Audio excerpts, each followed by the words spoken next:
नमस्कार दोस्तों बेंगलुरु भारत की सिलिकॉन वैली एक ऐसा शहर जहां सपने पलते हैं, जहां हर कोई अपने भविष्य को संवारने में लगा हुआ है। लेकिन क्या होगा जब इसी चकाचौंध भरे शहर में एक मासूमियत खो जाए, एक ऐसा विश्वास टूट जाए जिसकी कल्पना किसी ने नहीं की होगी। आज मैं आपको ऐसी ही एक कहानी सुनाने जा रहा हूँ, निशित की कहानी। 30 जुलाई 2025 दोपहर का समय, क्राइस्ट स्कूल बेंगलुरु। 8वीं क्लास का निशित साइकिल से अपने घर लौट रहा था। शांति निकेतन लेआउट के पास उसका घर महज 6 किलोमीटर दूर था और हर दिन की तरह शाम 5 बजे वो साइकिल से ट्यूशन के लिए निकल गया। एक सीधा साधा, होनहार, शांत बच्चा और अपने माँ बाप का अकेला चिराग। निशित के पिता एक प्राइवेट कॉलेज में असिस्टेंट प्रोफेसर थे और उनकी माँ एक आईटी कंपनी में जॉब करती थी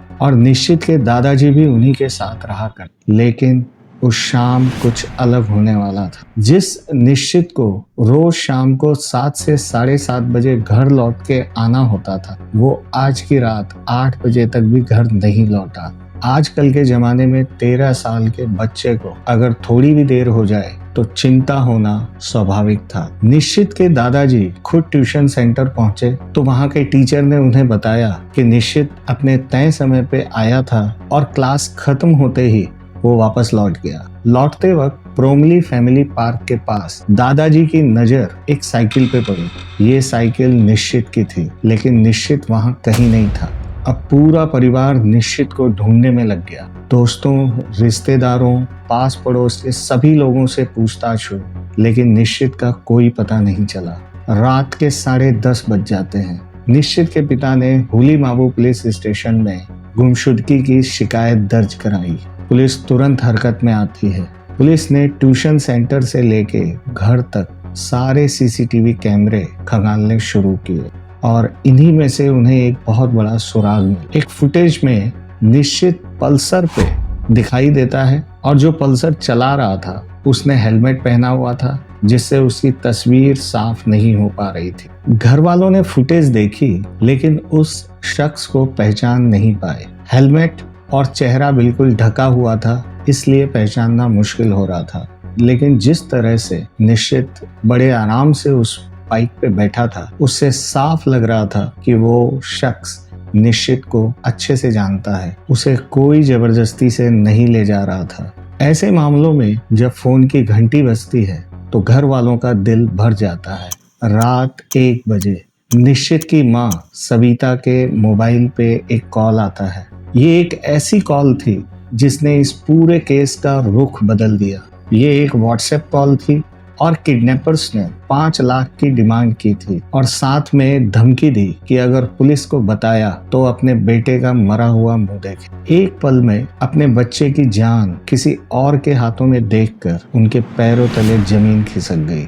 माँ रोती गिड़गिड़ाती रही, पैसे देने के लिए तुरंत तैयार हो गई। बस एक ही विनती कर रही थी कि उनका बच्चा सही सलामत हो। लेकिन निश्चित के पिता को ये डर था कि क्या गारंटी है कि पैसे देने के बाद भी निश्चित सकुशल वापस लौट आए और किडनैपर्स क्या उसे जिंदा छोड़ देंगे। उन्होंने तुरंत पुलिस को इसकी खबर दी और पुलिस ने इस नंबर को ट्रैक करना शुरू किया। कुछ घंटों के बाद निश्चित की माँ के व्हाट्सएप एक मैसेज आया, तुम मुझे पैसे दे दो, मैं तुम्हारे बच्चे को सही सलामत लौटा दूंगा। वो पैसे देने के लिए तैयार थे। पूछा कहाँ पहुँचाने हैं। किडनैपर्स का जवाब आया कि हम जल्दी लोकेशन आपको बता देंगे। पुलिस सभी व्हाट्सएप मैसेज पे नजर गड़ाए हुए थी। किडनैपर्स ने यलाचराहल्ली मेट्रो स्टेशन बुलाया, जो उनके घर से करीब 56 किलोमीटर दूर था। निश्चित के पिता 5 लाख रुपए लेके मेट्रो स्टेशन पहुंचते हैं। उनके पीछे सादे कपड़ों में पुलिस थी। पुलिस चौकन्नी थी, लेकिन काफी देर इंतजार करने के बाद में भी वहां कोई नहीं आया। निश्चित के पिता को लगा कि शायद किडनैपर्स ने पुलिस वालों को पहचान लिया है और तभी व्हाट्सएप पे एक और मैसेज आता है जिसमें उन्हें पैसे लेके मेगा सिटी मॉल के बाहर वाली डस्टबिन में पैसे डाल देने को कहा गया। इस बार निश्चित के पिता ने पुलिस को बताए बिना उनसे बचते हुए वेगा मॉल पहुंचते हैं और बताए हुए डस्टबिन में पैसे डालने के बाद वो दूर खड़े हो जाते हैं। रात का वक्त था, सन्नाटा चारों तरफ पसरा हुआ था। इंतजार का एक एक मिनट भारी था, लेकिन काफी देर तक जब कोई नहीं आया तो उन्होंने उस नंबर पे कॉल किया जिसे मैसेज आया था। वो नंबर स्विच ऑफ था। एक अजीब धर्म संकट में वो फंस गए थे। न किडनैपर्स पैसे लेने आए, न उनका बेटा उन्हें मिला। अब पुलिस को खबर देने के अलावा उनके पास कोई चारा नहीं था। पुलिस ने तुरंत वेगा सिटी मॉल के आसपास अपनी गश्त तेज की, लेकिन कोई संदिग्ध वहां नजर नहीं आया। और हैरानी की बात यह थी कि ना ही किडनैपर्स पैसे लेने आए और ना ही दोबारा निश्चित के परिवार को कांटेक्ट करने की कोशिश की।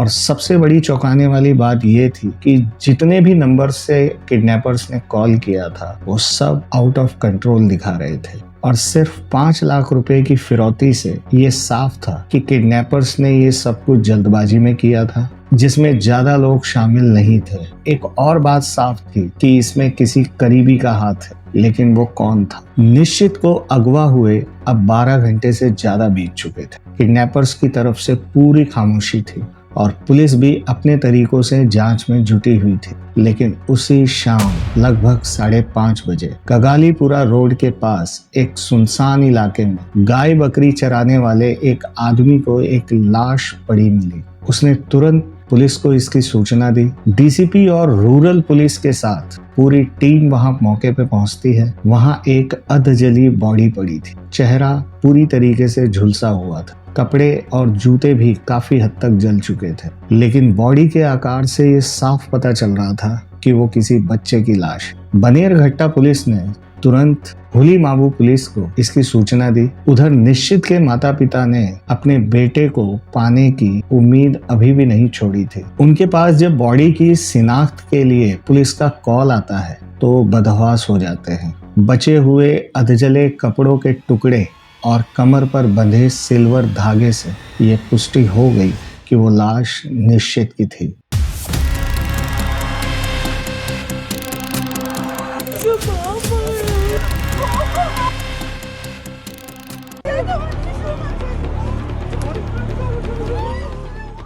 परिवार में ना किसी की दुश्मनी, ना कोई मनमुटाव। ऐसे में किसने उनके इकलौते घर के चिराग को बुझा दिया था? सवाल कई थे, लेकिन जवाब एक भी नहीं था। अब गुमशुदगी की ये शिकायत अपहरण से हत्या के मामले में बदल गई। 20 पुलिस की टीम किडनैपर्स के लोकेशन को खंगालने में लग गई, लेकिन उनकी लोकेशन बहुत तेजी से बदल रही थी। कई बार तो ग्रिड से बाहर चली जाती थी। मामला पेचीदा था, इसलिए पुलिस के साथ स्टेट इंटेलिजेंस और सेंट्रल क्राइम ब्रांच भी इसमें जुड़ गई। काफी मशक्कत के बाद डीसीपी नारायणा को किडनैपर्स के एक अलग मोबाइल नंबर का सुराग मिला, जिसकी मूवमेंट भी उन्हीं टावर लोकेशन में हो रही। एक टिप ऑफ के आधार पे 1 अगस्त 2025 की रात 1 बजे यानी निश्चित की बॉडी मिलने के लगभग 7 घंटे के बाद पुलिस को किडनैपर्स की लोकेशन बनेरघट्टा फॉरेस्ट के पास एक गांव के करीब मिली। इंस्पेक्टर कुमार स्वामी और सब इंस्पेक्टर अरविंद कुमार ने पुलिस फोर्स को लीड करते हुए घेराबंदी की।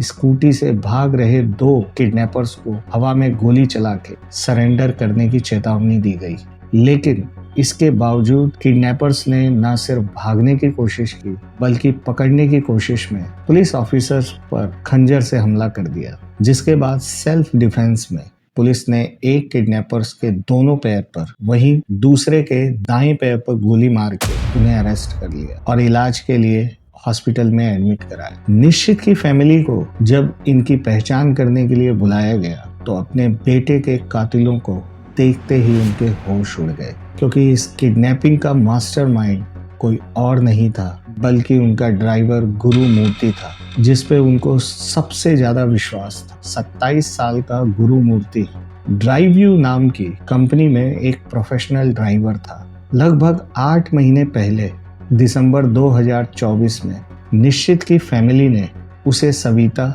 यानी निश्चित की मां को ऑफिस लाने ले जाने और फैमिली आउटिंग्स के लिए हायर किया था। और ये हायरिंग ऐप के जरिए नहीं हुई थी, क्योंकि गुरु मूर्ति ने ऐप से भी कम चार्जेस में काम करने का ऑफर दिया था। लेकिन वो लोग गुरु मूर्ति के इस घिनौने अतीत से अनजान थे, जिसकी बहुत भारी कीमत उन्हें चुकानी पड़ी।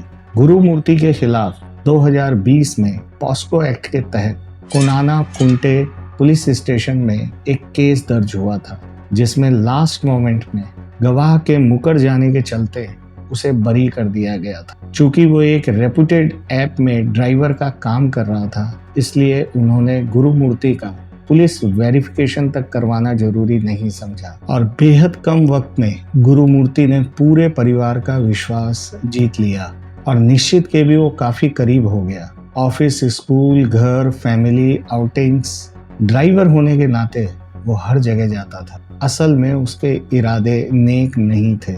उसका दिमाग हमेशा फैमिली की बातों में लगा रहता था और उसे पता था कि निश्चित के माता पिता दोनों अच्छी जॉब करते हैं, इसलिए पैसा भी इनके पास खूब होगा। और एक बार वो निश्चित के दादाजी को लेकर एक प्रॉपर्टी पर भी गया था, जो निश्चित के दादाजी खरीदने के मूड में भी थे। कहने को तो वो ड्राइवर था, लेकिन असलियत में उसने इनडायरेक्टली रेकी कर फैमिली की आर्थिक स्थिति जानी और वो ये भी देख चुका था कि चूंकि निश्चित इनका इकलौता लड़का है, इसलिए दोनों निश्चित से बहुत प्यार करते हैं और उसके लिए वो कुछ भी कर सकते हैं। और इसलिए शॉर्टकट से पैसे कमाने के फितूर ने निश्चित को उनका एक प्राइम टारगेट बना दिया। गुरुमूर्ति को सभी का डेली रूट और रूटीन पता था, इसलिए उसने प्लान उसी हिसाब से बनाया। 30 जुलाई की शाम को जब निश्चित ट्यूशन से वापस साइकिल से घर लौट रहा था, तो गुरुमूर्ति अपनी बाइक से उसके पास आया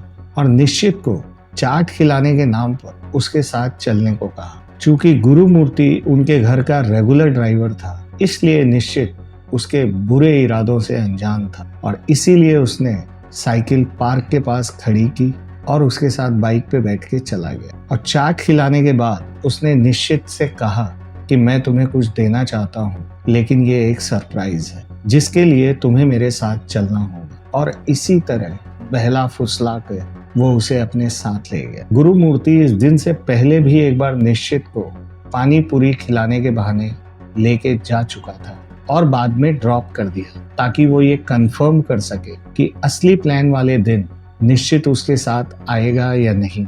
गुरुमूर्ति ने इस प्लान में अपने साथ गोपाला कृष्णा और गोपी को भी शामिल किया। 25 साल का गोपी पेशे से एक प्राइवेट केबल ऑपरेटर फर्म में टेक्नीशियन था और हाल ही में कोरमंगला के एक ओल्ड एज होम में वो काम करता था। वहीं से गोपी ने एक सिम कार्ड और 75 साल के एक बुजुर्ग का मोबाइल फोन चुराया और सिम कार्ड उसने गुरुमूर्ति को दे दिया और हैंडसेट खुद रख लिया। और उसी सिम कार्ड से गुरुमूर्ति ने एक स्पेयर मोबाइल फोन में व्हाट्सएप अकाउंट रजिस्टर किया और उसी अकाउंट से उसने फिरौती के मैसेज और कॉल किए। चूंकि ओल्ड एज होम से जो मोबाइल चोरी हुआ था उसकी कोई कंप्लेंट रजिस्टर नहीं कराई गई थी, इसलिए पुलिस इससे अनजान थी और गुरुमूर्ति को ट्रैक करने में पुलिस को इसीलिए परेशानी हो रही थी। गुरुमूर्ति का इरादा कभी निश्चित को जिंदा छोड़ने का था ही नहीं, क्योंकि वो जानता था कि अगर उसने निश्चित को पैसे लेके भी छोड़ दिया तो उसकी पहचान सबके सामने आ जाएगी और वो पकड़ा जाएगा। इसलिए उसका प्लान था कि किडनैपिंग के पैसे लेने के बाद निश्चित को मार डाला जाएगा और वीपीएन और इंटरनेट कॉलिंग की वजह से उसका number out of country show हो रहा था। उसने व्हाट्सएप पे जितने भी मैसेज भेजे थे वो सब हिंदी में भेजे थे, ताकि पुलिस को लगे कि किडनैपर कोई नॉर्थ इंडिया का है। गुरुमूर्ति ने निश्चित के फादर को अलग अलग लोकेशन पे इसलिए बुलाया था ताकि वो ये चेक कर सके उनके पीछे कोई पुलिस है कि नहीं। शायद उसने सादी वर्दी में पुलिस वालों को मेट्रो स्टेशन पे देख लिया था और इसलिए वो वहां नहीं आया। लेकिन वो कोई प्रोफेशनल किडनैपर तो थे नहीं, इसलिए पकड़े जाने के डर से वो वेगा सिटी मॉल में भी नहीं आए और फिर उसके बाद उन्होंने अपना फोन स्विच ऑफ कर दिया। और इसके बाद इन दोनों ने इंसानियत की सारी हदें लांघ दी। निश्चित के हाथ पैर बांध के पहले तो निश्चित की पिटाई की गई और फिर उसका गला काटकर मार डाला। जरा सोचिए, एक 13 साल का बच्चा किस डर से गुजरा होगा। गुरुमूर्ति और गोपी यही नहीं रुके। कगालीपुरा रोड के किनारे एक सुनसान इलाके में बॉडी को ठिकाने लगाने के लिए उस पे पेट्रोल डाला और उसमें आग लगा दी। ये सिर्फ बेंगलुरु का एक अपराध नहीं है, ये हमारी सोसाइटी का वो आईना है जहां लालच, मजबूरी और मौका मिलते ही यही भरोसा एक हथियार बन जाता है। हम एक ऐसे जमाने में जी रहे हैं जहां कभी विश्वास हमारी सबसे बड़ी ताकत हुआ करते थे। पड़ोसी परिवार जैसे होते थे, driver house help uncle aunty बन जाते थे और बच्चे अपने आसपास के चेहरों के साथ बड़े होते थे। लेकिन कहीं ना कहीं सब कुछ बदल गया है। आज सिर्फ अजनबी ही नहीं, कभी कभी वही लोग जिन्हें हम अपने घर के अंदर, अपने रूटीन में, अपनी जिंदगी में लाते हैं, वही हमारे लिए खतरा बन जाता है। आज की सुरक्षा सिर्फ इस बात पे नहीं है कि दरवाजे पे कौन खड़ा है, बल्कि इस बात पे है कि हम अपनी जिंदगी में किसको अंदर ला रहे हैं। हम अपनी दीवारें तो बहुत ऊंची बना रहे हैं, पर असली खतरा तो अब भी मुस्कुराहट के साथ फ्रंट गेट से अंदर आ रहा है। हम वापस उस जमाने में तो नहीं जा सकते जहां सब कुछ सेफ लगता था, पर हम आगे बढ़ सकते हैं अवेयरनेस के साथ, सिस्टम के साथ और उन बातों के साथ जो हमारे बच्चों को और भी ज्यादा सेफ बनाए। हम एक ऐसे दौर में जी रहे हैं जहां मासूमियत को भी संभल के चलना पड़ता है और किसी का भी विश्वास करने से पहले इम्तिहान लेना पड़ता है। दुनिया बदल चुकी है और शायद हमेशा ऐसा ही रहे, लेकिन अगर हम खुद हमेशा होशियार रहें, जागरूक रहें और अपने बच्चों को भी यही सीख दें, तो शायद हम उस अंधेरों को उन तक पहुंचने से रोक सके। तो दोस्तों, आज की कहानी बस इतनी ही। सेफ रहें, अलर्ट रहें। दोस्तों, चैनल को सब्सक्राइब नहीं किया तो प्लीज़ सब्सक्राइब कर लीजिए। मेरी आने वाली जितनी भी वीडियोस की नोटिफिकेशन है वो आपको मिलती रहे। तब तक के लिए अलर्ट रहें, स्वस्थ रहें, जागरूक रहें। नमस्कार।